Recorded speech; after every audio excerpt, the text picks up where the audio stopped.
Good morning, everybody. Well, it looks like Mr. Schizophrenic is back in full force in the market, moving up as it did last Wednesday and now giving it all back. Was it the thing that that saying from that movie with the guy running around, Tom Hanks? He runs through it. Anyway, you know what I mean? But all this talk about recession lately, is it coming, is it not coming, soft landings, and so on and so forth. And so we look at the markets, into market analysis, and what we're seeing. So we'll look at the yield curves in a second, but I mean, how do they ignore this? I mean, people look. I guess we've all been there, right? We're not saying we're not different. We're different than everybody else. It's like once you get into a position, you start skewing the data to how you want to see it, especially if you're on the wrong side of a trade. And institutions being long for so many years, and now they get into this year, and no matter what happens, they're just looking for the bullish point of view on it. And the idea of recession, whereas inverted yield curves were always such a great thing, now it's like, oh, don't pay attention to that. Oh, the Fed, it's just it's transitory, with inflation, so on and so forth. And so there was points where the market made its turn based on those intermarket relationships. And so now we see, metals, they bottomed out, whereas over here, they, was a good thing. And they started coming down, looked like they're moving up. And we got commodities here that look like they're going to start breaking down, which is more aligned with a recession point of view, less demand. And Bitcoin is kind of just hanging here, seeing if it goes over the cliff down toward 10, 11, 12,000. But and we'll see, if that rolls over. The dollar, which has been a headwind for the markets, is down here at this major support. So I thought maybe it could come down a little further with that wide range bar that we saw Wednesday, a power bar, if we could get a continuation pattern. Now that's falling apart. The dollar's starting to turn green here on the weekly chart. The 10-year, not quite down to support yet. So, it looks more and more like, maybe the market's, that isn't the low down there. But of course, we have to get the data as it comes in. Yesterday, I showed this chart, and the day before I posted the image of it. It was like, hey, you know what? You can't forget about this. It's a good piece of information.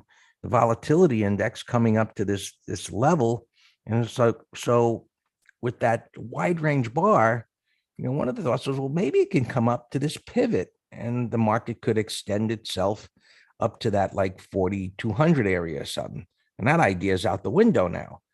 And so it stalled here and it's rolled over. And we've got a couple of days left in this week. Well, actually 3 days. So it's not a complete bar, but that on Friday looking like that looks like it's going to go lower. S&Ps, the VIX, actually the VIX down here. You can see each time it's come down here, the market topped out. Come down here, market topped out. Come down here, market topped out. And now, so here it is, and it's turning up. And so what the hell was up with the Wednesday's giant rally day? Everybody hears, oh, they're not going to do the 3/4 thing. And institutions just run in and buy hand over fist. And now they're selling. And just hit the bid. Blackstone, it's an investment advisor. It's kind of a measure of risk, so to speak, how confident the institutions are in the market. And this went up, and now it's all the way back down to the lows. So nothing looks good here. And the techno point of view, you got these inverted yield curves more so than many, many years. We were concerned at the beginning of the year, way back. It was like, look at what's happening here with these shorter ones. When it started to come down, it's going down. And so in our newsletter, we started saying, hey, you know what? Markets have been going up for a long time, no doubt, but there's some things beginning to shift that we don't like.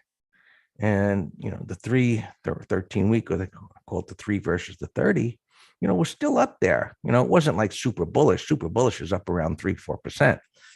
But now there's nothing positive.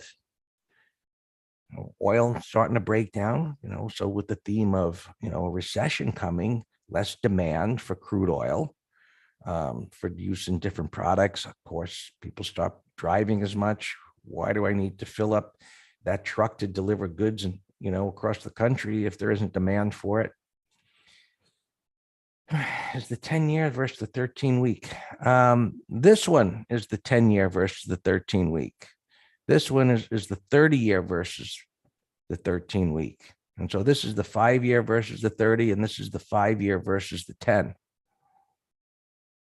So, different variations of yield curves, and, so you look at those ones that move faster and slower, and, it's like you get maybe a heads up. And of course, that in itself isn't anything for us to hang our hat on, but, we look for, hey, what's the dollar doing?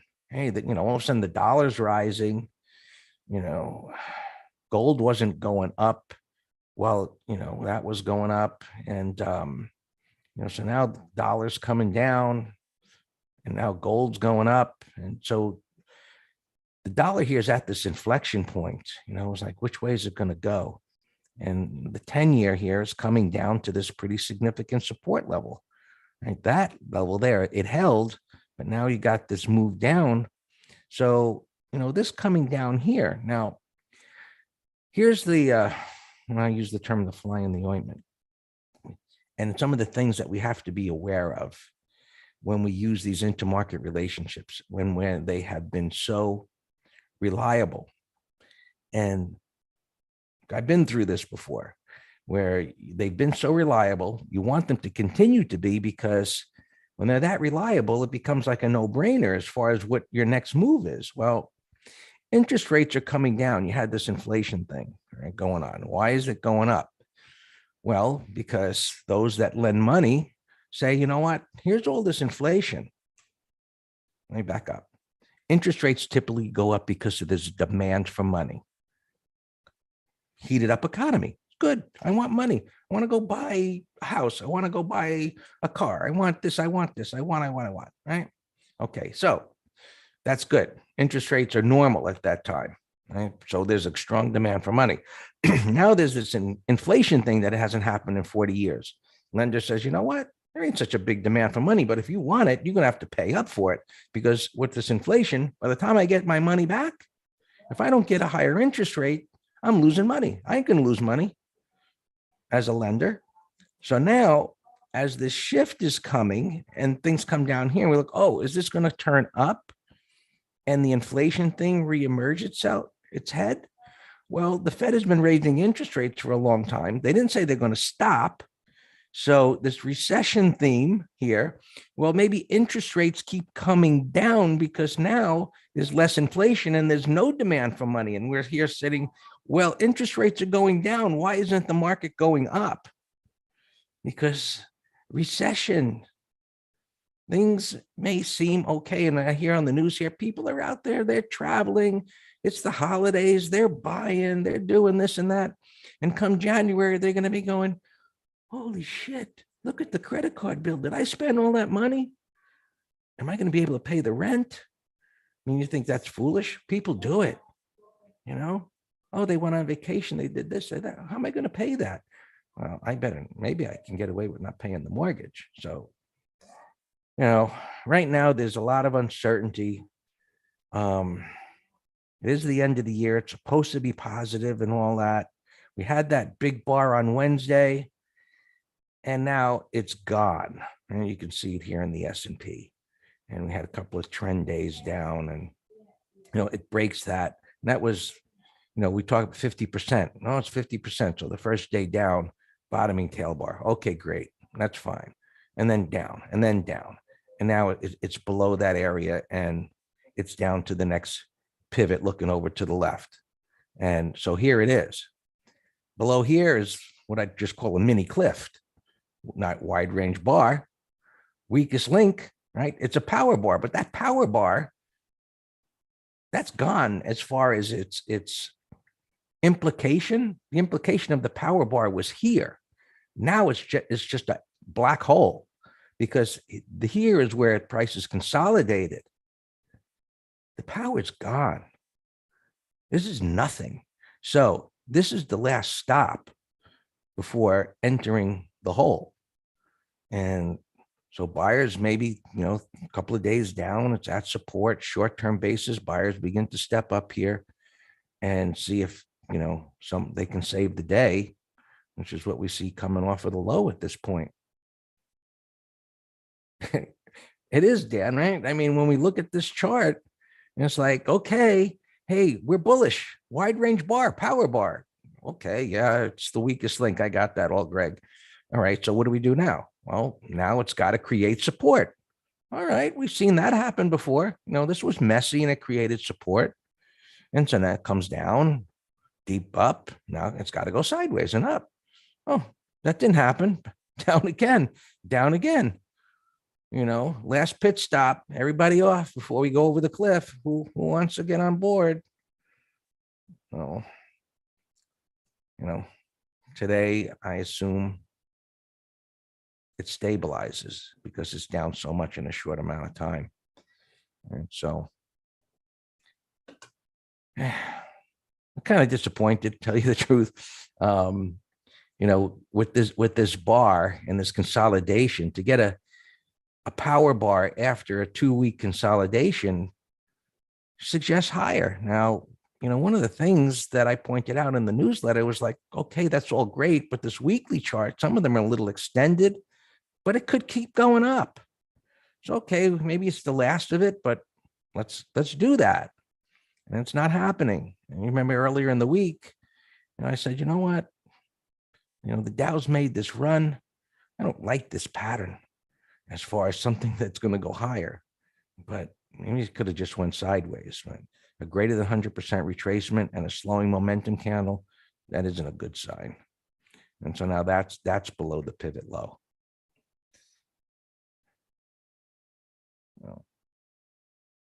And, spiders coming all the way down, they hit that pivot there. And it's like, all right, this is moving up. It's just this little bitty pivot up there. Build up some support and go up to the next one.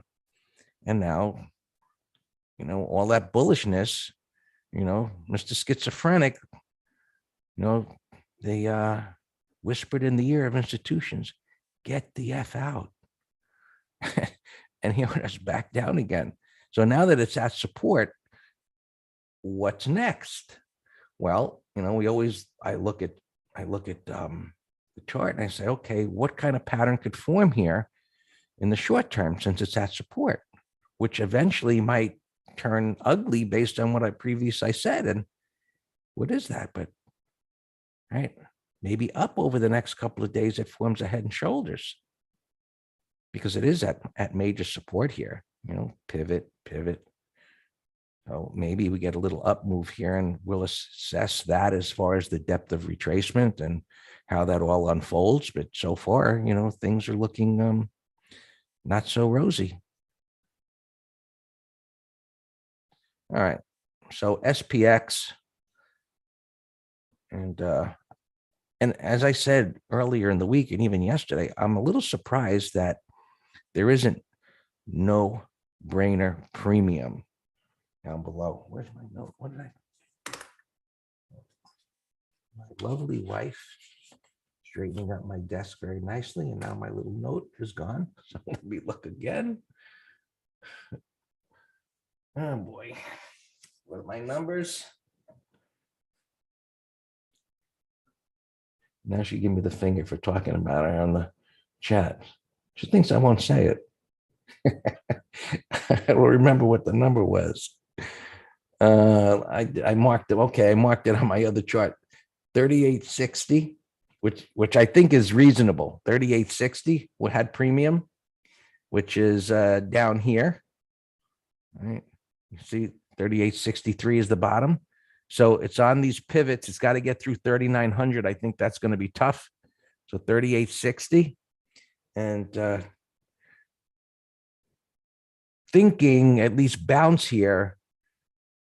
It would be highly unlikely to get up there, but I think the 38.60 is better than the 4,005, even though, to get back up there in one day after a vertical descent would seem unlikely. But down here, I think is closer to the no-brainer. Okay. All right. Interest rates going down. That's supposed to be a good thing, right? We discussed that. And but the Qs are going down, right? But they're on support here, beginning to bounce. So vertical descent, right? What we look for here, right? Factory work. What's going on here? Well, momentum. Okay, momentum has to slow. And by slowing, what we want it to do is actually make a new low. This was more of a bear flag, right? But it creates a pivot. And so momentum down again. That tells me it's going lower. Where? Well, to here. Look to the left. So now we've got the next move down, right? Vertical strong momentum, right? Momentum. Now, this is the first time we've got slowing momentum, the distance between the turns. So what do we want to see? You see the move up here. Where's that little drawing thing? Let's move up here, right? That move up here. And what we want to see, now that this is at resistance, ideally for today, say, is this to come down here, maybe a higher, lower retest, and then maybe my best guess scenario of this coming up to make a head and shoulders top. So things that, what do we do with that? Things that are down a bunch like this, we look at individual stocks, like there was a short in PayPal, Dan, I think closed yesterday. Maybe something like PayPal that's been smashed, looking for a call spread. Anything that's been crushed that has juice way down, probably going to be good based on this scenario for put spreads. So there's an idea. I don't think I can erase this big mess that I made here on one shot. I can't offer. Okay. All right. Yes, we looked. It's going to be the same things here, same patterns been going on. The Russell, breaking down under the pivots. So the other markets have to hold this one. And so this is what I'm talking about. We'd want to see on those other markets, making this kind of a retest pattern. So this led the way down. It may lead the way up, right? Even though there's nothing to the left, but we'll see. All right. No, same story there. Bitcoin we looked at on the other page, just plowing through this stuff. Dollar we looked at and so on. So we'll see how things unfold here, but the general bias is prices hold in this area. And then maybe, so whatever kind of retest, breakdown, failures, maybe we get a bounce for a few days and, that'll take us into next week and we'll see what happens. So all yours, Dan.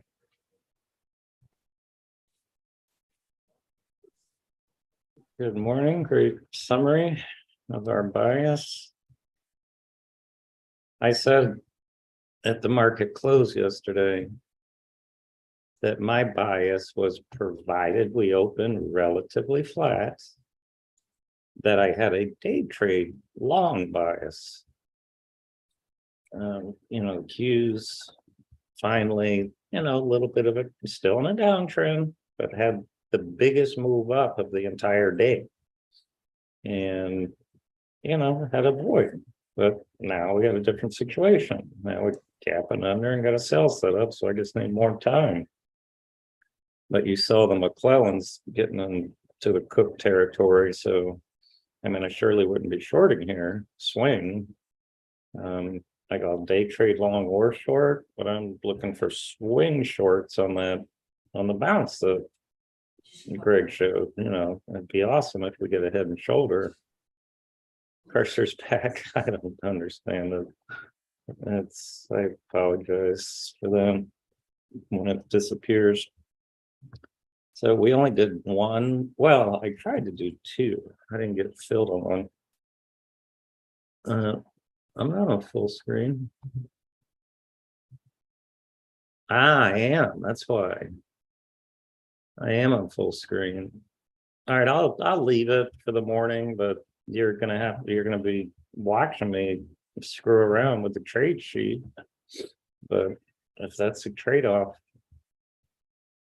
All right, so this was our only put spread or naked put into earnings. We sold the 105s that were like 28% lower. And it's a calculated risk. Things down from 400. And so now we're getting paid. So Neil said, hey, I can't bid a penny. And you're right. Well, you're partially right. You can bid whatever the hell you want. They're only going to display 5-cent increments. I have been the same situation. I've been filled at a penny on the Friday of, and it was right into the close. I heard a ding, and I'm like, what the heck was that? And I got filled at a penny because the market makers can see them, and they're like, yeah, I'll take a penny. It's a free penny, so why not? So still bid a penny if you want. Otherwise, the 105s are $80 away. I think it's pretty darn safe. Like, I'm not going to pay a nickel. I don't want to give up a nickel. This SIG was on our list yesterday. This is, and look, nice end of day base here. This could be a day trade plus. I gave it as a put spread, the 64s. That's a no-brainer setup for next week. And I said, when I want to get into things a tad more aggressive, and I kind of do that just to prevent the situation of a bear gap. And I said, let it get over yesterday's close, 69.54, and then I'm good to go for a put spread. I don't need any more than that. All right, yeah, we're still in half PayPal short. We're in trail mode. Looks good. We'll just keep trailing. RCL, we did a call spread yesterday. That looks fine. What else did I post here? ISRG is a buy setup. That's an amazingly strong chart right there. So over yesterday's high, we'll do a put spread. Could also be a swing trade if the markets are supporting it.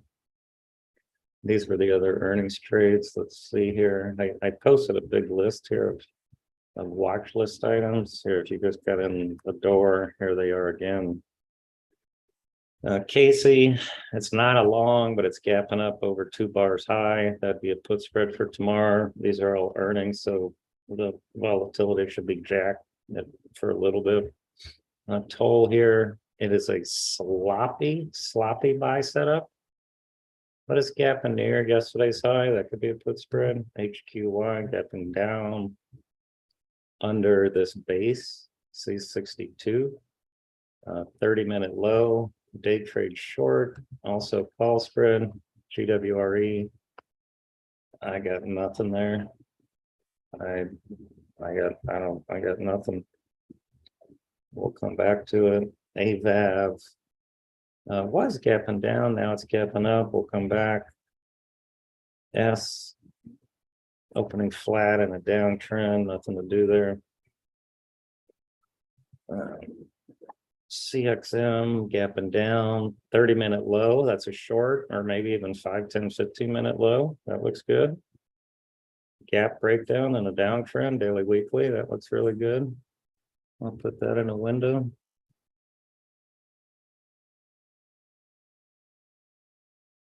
CXM. play.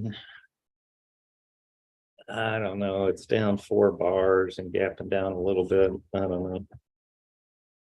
Zuo gapping down, but near these prior lows. Swabby gun manufacturer gapping down to the 50 MA here. That's not maybe a condor. If there's any juice at 12.50.10, that'd be a condor setup. Poor SFIX looks like it might be headed to the graveyard. Looks horrible.